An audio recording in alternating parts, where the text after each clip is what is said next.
Le 2 mars 2025, Herbert Léonard est mort à 80 ans. Mais ce n'est pas sa mort qui a choqué la France, c'est ce qu'il a révélé avant de partir. Un secret qu'il gardait depuis des décennies.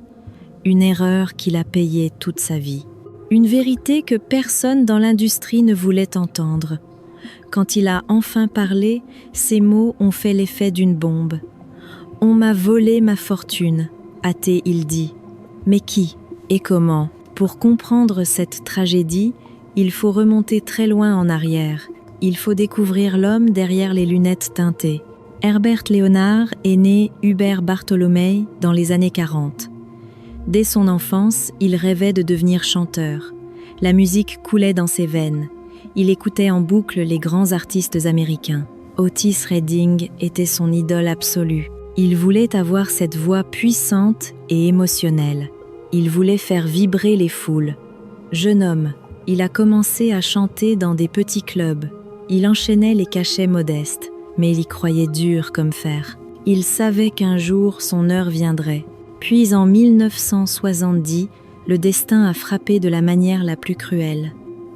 Herbert a eu un terrible accident de voiture. C'était un choc d'une violence inouïe. Son visage a percuté le rétroviseur avec une force terrible. L'impact a été dévastateur. Il était complètement défiguré. Les médecins ont dû intervenir d'urgence. Ils ont reconstruit son visage morceau par morceau. Les opérations ont duré des heures.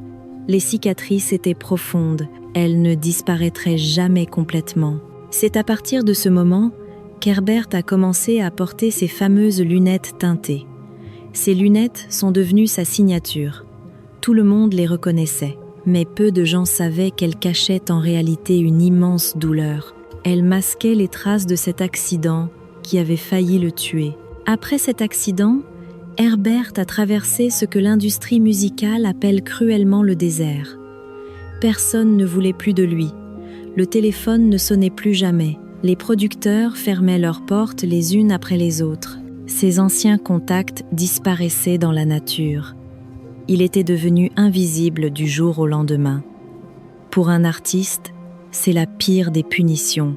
Imaginez la détresse de cet homme qui avait tant rêvé de succès. Il se retrouvait seul, abandonné, oublié. Les factures continuaient d'arriver, mais l'argent ne rentrait plus. Il devait trouver une solution rapidement pour survivre.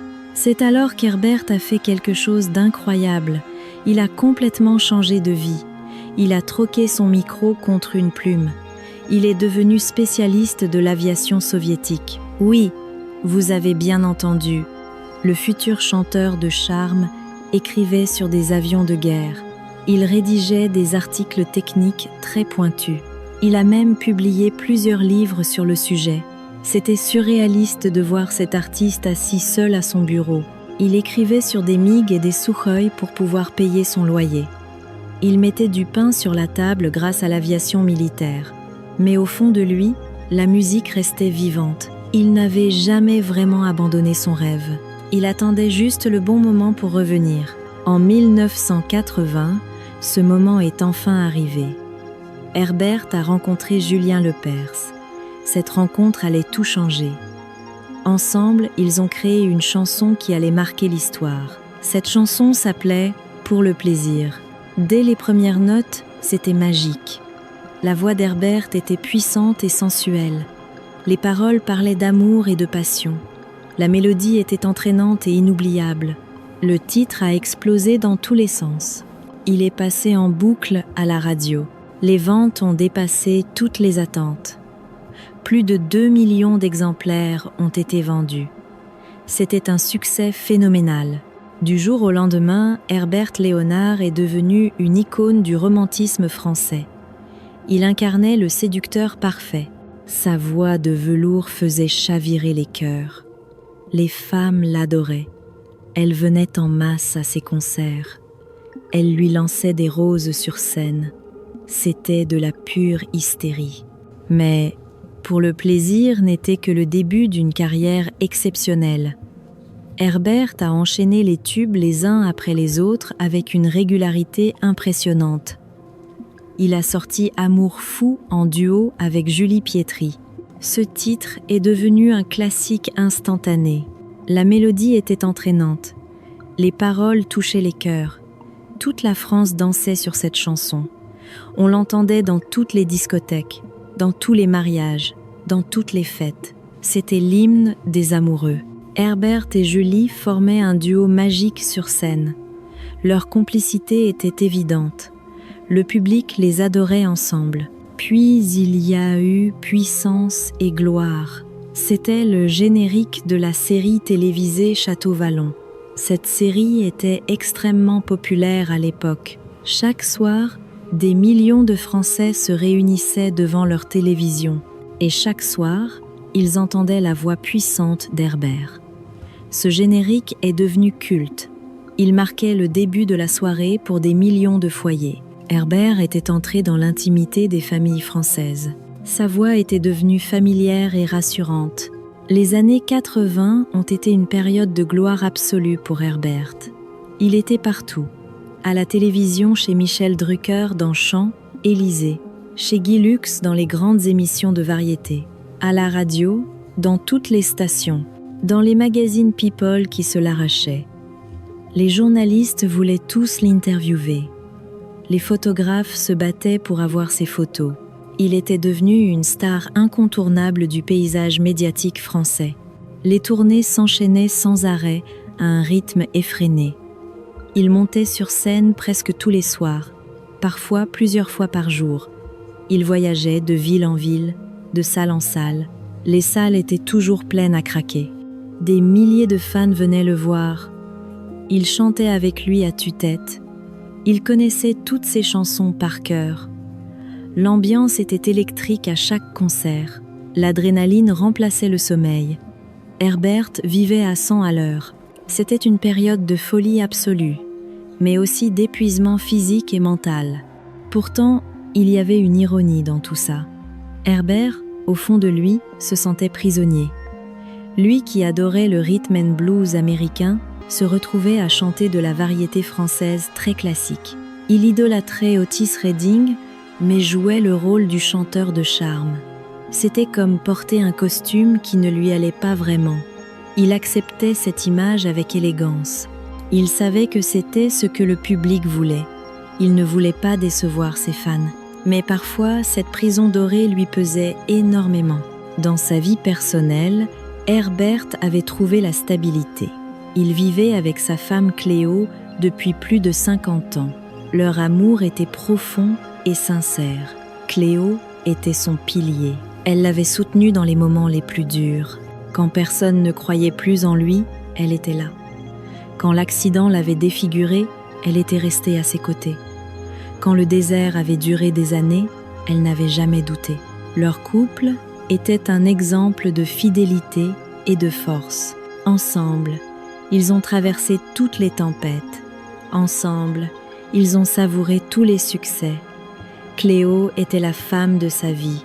Mais derrière cette image de couple parfait et de star au sommet, la réalité financière était très différente. Herbert n'avait pas la fortune que les gens imaginaient.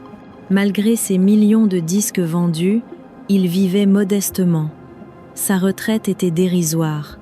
Seulement 1 500 € par mois. Pour un homme de son calibre, c'était une insulte. Il était obligé de continuer à chanter pour survivre. Il devait monter sur scène jusqu'à son dernier souffle. Ce n'était plus un choix mais une nécessité. « Si je ne chante pas, je ne vis pas », disait-il souvent. Cette phrase résumait parfaitement son calvaire. Il était devenu prisonnier de son propre succès. La gloire ne payait plus les factures. En 2005, un nouveau drame a frappé Herbert. Il est tombé gravement malade. Son état s'est rapidement dégradé. Il a été hospitalisé en urgence. Puis, il est tombé dans le coma. Un coma profond qui a duré 1 mois entier. C'était une bataille contre la mort. Les médecins faisaient tout leur possible. Les machines le maintenaient en vie. Sa femme Cléo ne quittait pas son chevet. Jour et nuit, elle restait là. Elle lui parlait sans arrêt. Elle lui racontait leurs souvenirs. Elle refusait de le laisser partir. Ce lien invisible mais indestructible le reliait encore à la vie. Quand Herbert a enfin rouvert les yeux après ce mois interminable, tout le monde a poussé un immense soupir de soulagement. Les médecins n'y croyaient plus vraiment. Sa femme Cléo avait prié chaque jour. Les fans avaient organisé des veillées. Mais Herbert était revenu du royaume des morts. C'était un miracle médical. Pourtant, à son réveil, il a fait une révélation qui a glacé le sang de tous ceux qui l'ont entendu. Une révélation qui a bouleversé beaucoup de croyances. Il a raconté, avec une précision troublante, ce qu'il avait vécu pendant ce mois de coma. Il a décrit son expérience de mort imminente avec une honnêteté brutale. Contrairement à ce que racontent tous les livres sur le sujet, il n'avait vu aucun tunnel lumineux au bout duquel une lumière l'attendait. Il n'avait croisé aucun ange venu le chercher. Il n'avait pas revu sa vie défiler devant ses yeux. Il n'y avait pas eu de lumière blanche apaisante et réconfortante. Il n'avait rencontré aucun être cher décédé venu l'accueillir. Il n'y avait eu que le noir absolu, le néant total et terrifiant, un vide sidéral et glacial qui engloutissait tout. Pas de conscience, pas de pensée, pas de rêve, juste le néant. Cette confession a brisé le mythe romantique de la mort douce. Elle a détruit l'image rassurante que beaucoup de gens se font du passage vers l'au-delà. Pour Herbert, il n'y avait rien, juste le vide complet. Cette révélation a choqué énormément de gens. Certains l'ont accusé de blasphème, d'autres l'ont remercié pour son honnêteté. Elle a ouvert un débat passionné sur ce qui se passe vraiment après la mort, sur l'existence ou non d'une vie après la vie. Le retour à la vie a été extrêmement difficile pour Herbert. Il avait perdu des dizaines de kilos, ses muscles avaient complètement fondu. Il ne pouvait plus marcher normalement. Il devait tout réapprendre comme un enfant. Mais surtout, une peur viscérale le hantait. Sa voix était-elle encore là ? C'était sa plus grande angoisse. Sa voix était son gagne-pain. Sans elle, il ne pouvait plus vivre. Heureusement, après des semaines de rééducation, il a pu rechanter. Sa voix était toujours là. Un peu plus fragile peut-être, mais toujours reconnaissable. C'est pendant cette période de convalescence qu'Herbert a commencé à réfléchir profondément. Il réalisait que sa vie pouvait s'arrêter à tout moment. Il voyait la réalité brutale de son existence. La gloire ne garantissait rien. Les applaudissements d'hier ne payaient pas les médicaments d'aujourd'hui. Il se sentait vulnérable et diminué. Une autre angoisse commençait à l'envahir. Une angoisse liée à l'argent. Une angoisse qu'il gardait secrète depuis trop longtemps. Avant de mourir en 2025, Herbert a décidé de briser le silence. Il a choisi de commettre l'acte le plus transgressif du show business. Il a parlé d'argent publiquement. Il s'est assis face aux caméras. Il n'était plus là pour chanter l'amour. Il était là pour crier l'injustice. Avec une franchise désarmante, il a lâché le chiffre qui a fait l'effet d'une bombe. 1 500 € par mois. Voilà ce qui restait à l'homme qui avait vendu des millions de disques. L'homme qui avait enrichi tant de maisons de production ne touchait qu'une misère. Herbert a expliqué en détail pourquoi il en était arrivé là. Il a pointé du doigt les responsables de cette débâcle avec une précision chirurgicale. D'abord, la fiscalité écrasante des années 80. À cette époque, les artistes étaient taxés de manière exorbitante. L'État lui prenait presque tout. Plus de 70% de ses revenus partaient en impôts. Il ne restait que des miettes de son travail acharné. Mais ce n'était pas le pire. Ensuite, il y avait les contrats léonins qu'il avait signés dans sa jeunesse. Ces contrats étaient totalement injustes et déséquilibrés. Les producteurs gardaient la majorité écrasante des profits. Herbert ne touchait presque rien sur ses propres chansons. Même ses plus grands succès ne lui rapportaient qu'une fraction dérisoire. Les droits d'auteur allaient ailleurs.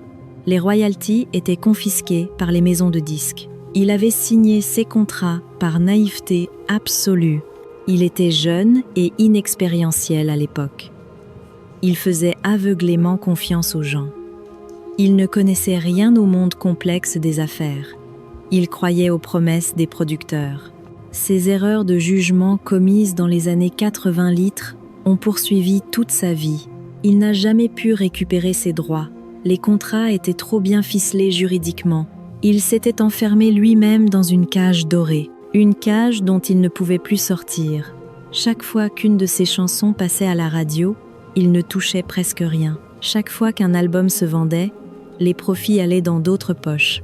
C'était une injustice monumentale qui le rongeait de l'intérieur. « On m'a volé ma fortune », a-t-il confié avec une amertume profonde. Ces mots étaient lourds de sens. Ce n'était pas une simple plainte larmoyante de star déchue. C'était un réquisitoire froid et précis contre tout un système qui broie les artistes depuis des décennies. Herbert dénonçait l'hypocrisie totale de l'industrie musicale. Les producteurs se construisaient des empires colossaux sur le dos des artistes. Ils s'offraient des villas luxueuses sur la Côte d'Azur. Ils roulaient en voiture de sport. Ils vivaient comme des princes.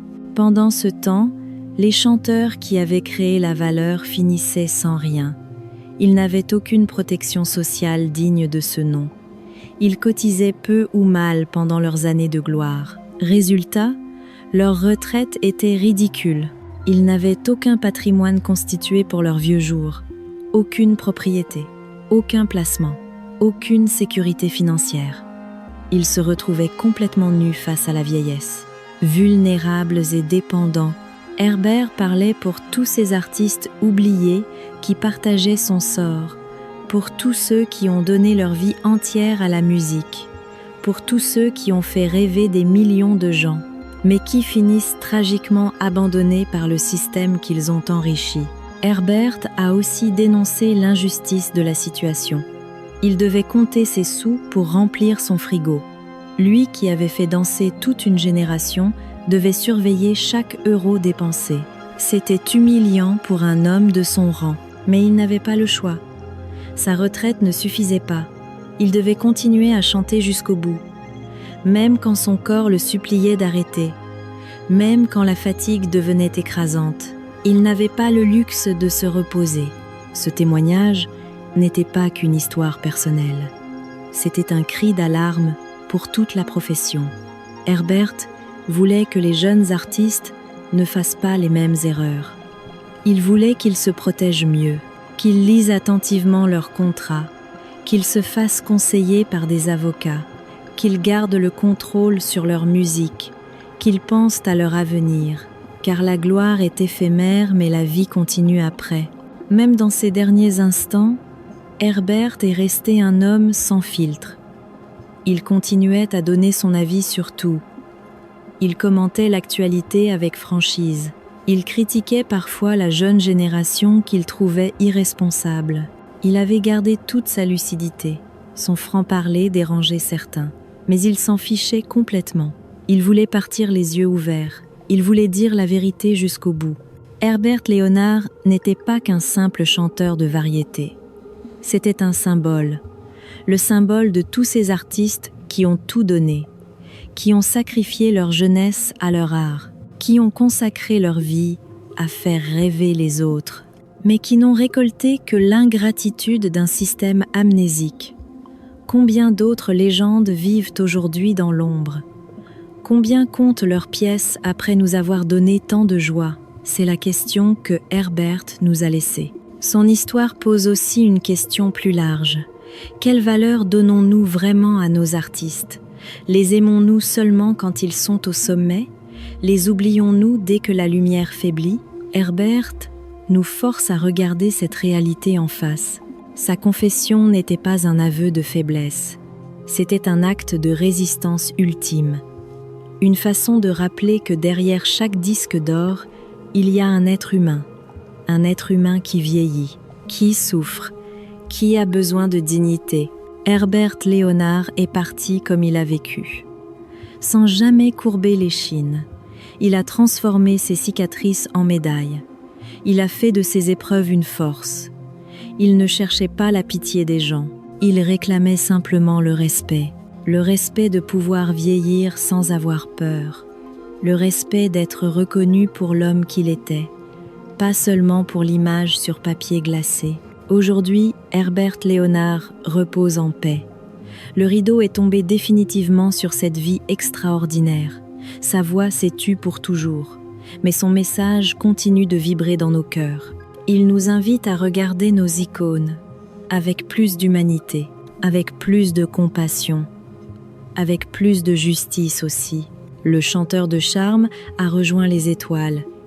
Il est loin des factures maintenant, loin des contrats injustes, loin des douleurs du corps.